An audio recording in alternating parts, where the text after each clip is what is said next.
반갑습니다. 타임 레버리지. 시간을 들여 막대한 시기로 치환한다. 오늘도 소중한 하루가 우리한테 주어졌습니다. 여러분들 건강하고 행복한 하루 보내셨으면 좋겠고요. 초심 잃지 않기 위해 항상 노력하고 있습니다. 금일도 함께 성장해 주심에 대단히 감사드린다는 말씀 전달드리면서 천천히 시작해 보도록 하겠습니다. 첫 번째 계산인데요. 비트코인. 저는 이를 블록체인으로 좀 바꾸고 싶고요. 최초의 블록체인이죠. 비트코인을 통해 전통 금융과 탈중앙화의 금융, 혁신을 주도한다라는 얘기가 나오고 있습니다. 왜 그들은 비트코인을 만들었을까요? 2008년도에 미국발 금융위기, 이 또한 그들이 만들고자 한 하나의 명분이었다라고 저는 생각을 하고 있고요. 어느덧 시간이 15년 정도가 지나서 이제 세계 최대 자산 운용사의 수장이죠. 레리 핑크 또한 과거에는 비트코인을 돈 세탁 지표라고 했지만 지금은 새로운 자산 클래스로 인정을 하고 있습니다. 작년 연말의 기사를 잠깐 보면 그 암호화폐 투자 전문사 폼프 인베스트먼트의 앤서니 폼플리아노가 이런 얘기를 했었죠. 이제 암호화폐가 성숙 단계에 이르면서 금융과 함께 융합되는 시대, 금융계의 인정이 예상된다라는 말을 했습니다. 앞으로 CBDC가 더욱더 활성화되는 토대가 마련될 것이고요. 그 전에 스테이블 코인이 먼저 왕성하게 활동을 하겠죠. 우리는 그 스테이블 코인의 어떤 메인넷 위에 올라가면서 유틸리티 코인으로서 어떤 코인이 어떤 암호화폐가 쓰이게 되는지에 대해서 포커스를 맞출 필요가 있겠죠. 아무쪼록 지금 현재 우리는 네 번째 반감기 슈퍼사이클을 기다리고 있고요. 이번에 성숙기로 인해서 금융망 자체가 송두리째 바뀌는 시기 또한 기다려지고 있다고 생각합니다. 우리가 투자하고 있는 XRP와 무관하지 않고 직접적으로 다이렉트로 연결되어 있다는 것, 꼭 공부를 통해서 리플에 대한 비전에 대해 알고 투자하셨으면 좋겠습니다. 현재 가격적인 흐름을 봤을 때 미온적인 상승과 하강을 하면서 아직까지는 조금 횡보하는 듯한 모습을 연출하고 있는데요. 특히나 알트코인에 대한 거래량이 급증하고 있다. 올해는 알트 시즌이 불어오는 해라고 말씀을 드렸죠. 이더리움 또한 지금까지 굉장히 오랜 기간 동안 눌러왔기 때문에 오히려 더더욱 더 큰 강세장이 나올 수 있다. 고무적으로 볼 수 있어야 된다고 생각을 하고요. 이더리움의 오리지널리티를 보여주는 이더리움 클래식 역시 사물 인터넷과 연관성을 가져갈 것, 그리고 이더리움을 보완하는 레이어2의 대장 섹터죠. 폴리곤이라든지 아비트럼, 옵티미즘과 같은 이런 코인들 지금 계속 좀 눌려져 있는데요. 얼마나 오르려고 이렇게 누르는지 반대로 생각하면서 긍정적으로 우리만의 타이밍을 기다렸으면 좋겠습니다. 시장이 아직까지는 좀 지지부진하다 보니까 이제 막 들어오신 XRP 투자자분들은 지금 좀 일단 팔았다가 낮은 가격에 사야겠다라고 하면서 시장을 좀 빠져나가는 듯한 모습을 보여주신 분들도 계시더라고요. 그런 움직임들이 많으면 많을수록 한국 거래소에서 거래량이 터지면서 그 고래들이 모조리 다 그들의 물량을 가져갈 것이라는 것. 최근에 10억 개 이상 매집했고요. 20억 달러가 유입되고 있다는 것. 리플 XRP에 지금 현재 포커스를 맞추고 있는 이유. 반드시 금융망과 연결되면서 이제 연준의 채택 또한 그렇게 머지 않았다라는 것을 꼭 인지하셨으면 좋겠습니다. 한 차트 분석가는 XRP의 강세 흐름을 예상한다라고 하면서 이제 슬슬 알트코인 시즌 골든 크로스가 임박했다라고도 말씀을 드렸는데요. 가격 목표를 11에서 15달러 정도를 얘기하고 있습니다. 저도 올해 1분기 안쪽으로 해서 보수적으로 잡았을 때 5에서 10달러 정도를 항상 말씀을 드리고 있어요. 그쵸? 이런 개인의 예측이나 차트적 패턴은 참고만 좀 해주셨으면 좋겠고요. 우리는 더욱더 중요한 그 타임라인에 조금 더 집중을 해가지고 이때 시기에 좀 맞춰서 그 전후로 우리가 매도할 수 있는 타이밍과 어느 정도의 기준 가격을 본인마다 좀 선정을 해두셨으면 좋겠습니다. 지금 현재 XRP의 차트적 패턴을 봤을 때 2017년과 18년의 패턴을 굉장히 유사하게 따라가고 있다고 말씀을 드렸죠. 아직까지 리플의 폭발은 나오지 않았으며 법적 소송 또한 완전히 끝나지 않았고 알트 시즌 오지 않았죠. 그리고 블랙록의 현물 ETF 신청이 오지 않았습니다. 올해 1분기에 어느 정도 좋은 상승장이 연출될 것 굉장히 기다려지는 시기라고 생각을 하고요. 여러분들의 재정 상황에 맞게 꾸준하게 바이 더 딥 그리고 달러 코스트 에버리징이죠. 분할 매수하셨으면 좋겠습니다. 제가 늘 말씀드립니다. 저는 하루에 30개씩 그냥 모아간다라고 말씀을 드렸죠. 또 하나의 좋은 타임라인이 나왔습니다. FTX 채권자 대표가 이제 FTX의 그 채권자들에게 첫 상환일을 2월 25일 정도로 시작을 전망하고 있다. 굉장히 중요한 타임라인이라고 볼 수가 있겠죠. 왜 그렇죠? 그 채권자들의 상환을 통해서 매도 압력 대신에 이 시장 유입에 유동성이 공급될 수 있기 때문에 우리는 오히려 호재로 받아들여야 된다.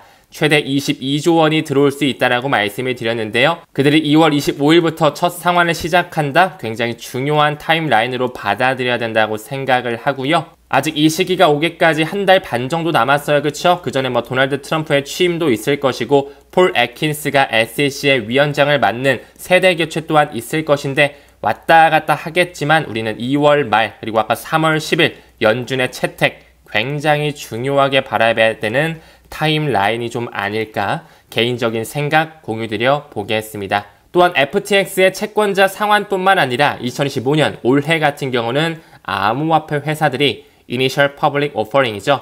나스닥의 기업 공개를 하는 IPO의 해가 될 것이다. 뭐 크라켄이든지요, 서클이든지요, 리플사 역시 IPO를 빠르면 올해도 할 수가 있겠죠. 올해 1분기에 하든 뭐 4분기 정도에 하든 그들이 언제쯤 IPO를 한대 라고 한다면 우리가 또 한 번 매도할 수 있는 좋은 타이밍이라고 말씀드릴 수가 있습니다. 과거 2021년의 불장 때도 코인베이스의 IPO 일정이 피크 값을 찍었을 때 일정과 맞물렸다라고 말씀을 드렸는데요.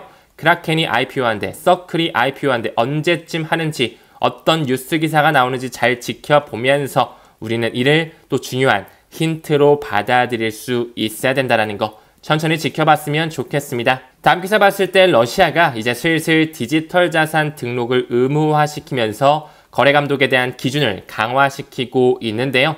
얼마 전이었죠. 러시아의 최대 국영은행 스베르뱅크 같은 경우는 디지털 루블에 대한 파일럿 프로젝트에 참여하고 있었다. 이제 슬슬 CBDC에 대한 세상을 브릭스의 대표 국가인 러시아가 앞장서서 준비하고 있는 것이죠. 이제 2025년 7월부터 해가지고 디지털 루블화 이제 완전히 상용화되는 시기가 우리 앞에 다가오고 있습니다. 그 인프라를 과거서부터 준비해왔고 파일럿 테스트를 하고 있기 때문에 2025년 금융의 망 자체가 통화의 분권화가 일어나는 너무나 중요한 시기라는 거. 우리나라의 중앙은행이죠. BOK 한국은행 또한 지금 현재 하나로마트라든지 편의점을 통해서 QR 결제, 블록체인을 탑재한 CBDC에 대한 시범 테스트를 운영하고 있다는 것 꼭 기억해 주셨으면 좋겠습니다. 과거서부터 러시아 재무장관 대외 무역 결제에서 비트코인 등 암호화폐를 활용할 수밖에 없는 시대가 스테이블 코인 CBDC뿐만 아니라 함께 올 수밖에 없겠죠. 우리는 러시아 연방준비은행 이 뱅크 오브 러시아의 공식 문서를 꾸준히 살펴보면서 어떤 지불의 디지털화를 누리고 있고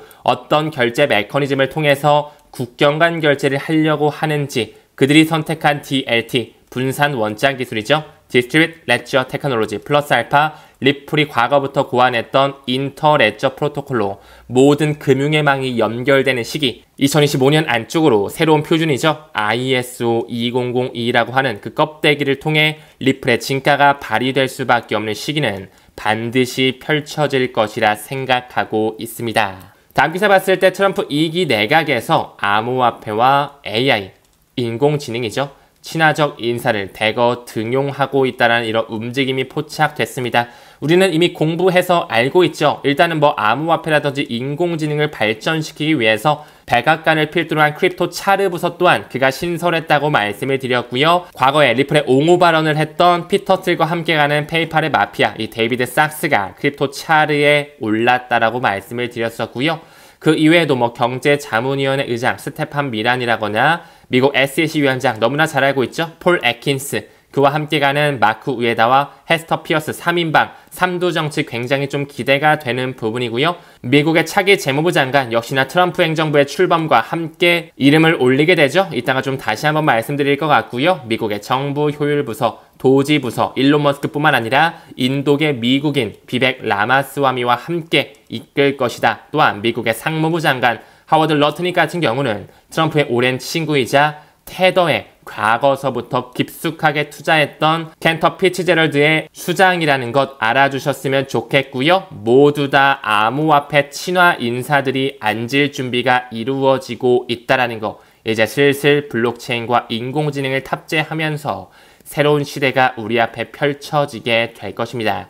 그 부분의 일환으로 이 스콧 베센트 같은 경우는 그 조지 소로스가 이끌었던 매니지먼트, 소로스 펀드의 매니지먼트에 같이 일하면서 조지 소로스의 오른팔이라는 그런 수식어가 붙을 정도죠. 조지 소로스의 최측근으로 간주되고 있는데요. 아직까지는 제닛 옐런이 재무부 장관을 맡고 있지만 이제 1월 20일서부터는 도널드 트럼프가 임명한 이 스콧 베센트가 재무부 장관으로 온다.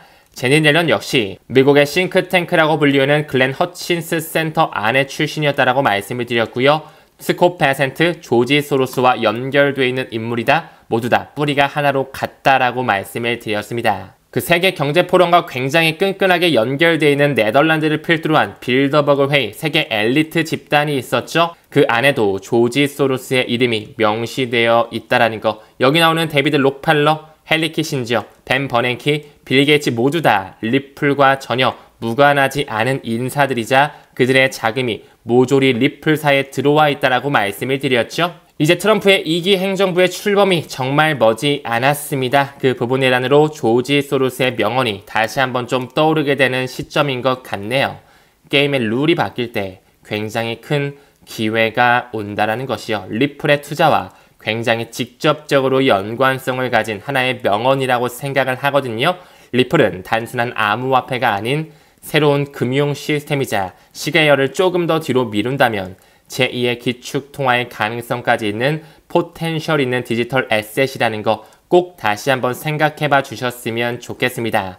금융에 대한 룰이 바뀌는 시기가 다가오고 있다는 것이죠. 그렇다라고 했을 때 우리는 이 기사를 조금 더 쉽게 이해할 수가 있겠죠. 트럼프 행정부가 재무장관 지명한 사람이 50만 달러 정도의 블랙록의 현물 ETF 아이비트를 보유하고 있대. 그는 친암호화폐 위원이기 때문에 뭐 SPY라든지 QQQ뿐만 아니라 아이비트를 통해서 비트코인을 굉장히 많이 보유하고 있구나. 왜 그런지 봤더니 그는 친암호화폐 인사였구나. 이제 미국의 재무장관 자체 스콧 베센트 자체가 암호화폐를 인정하고 본인도 투자를 단행하고 있기 때문에 제도권에 대한 편입과 규제에 대한 명확성, SEC와 함께 다가올 수밖에 없다라는 거 굉장히 긍정적으로 바라볼 필요가 있다라고 생각을 하고요. 또한 미국의 FDIC 연방예금보험공사도 나오고 있네요. 거기서 부의장이 이제 앞으로 암호화폐, 가상자산에 대해서 개방적으로 좀 접근 방식을 취해야 돼. 지금까지는 뭐 폰지 사기다,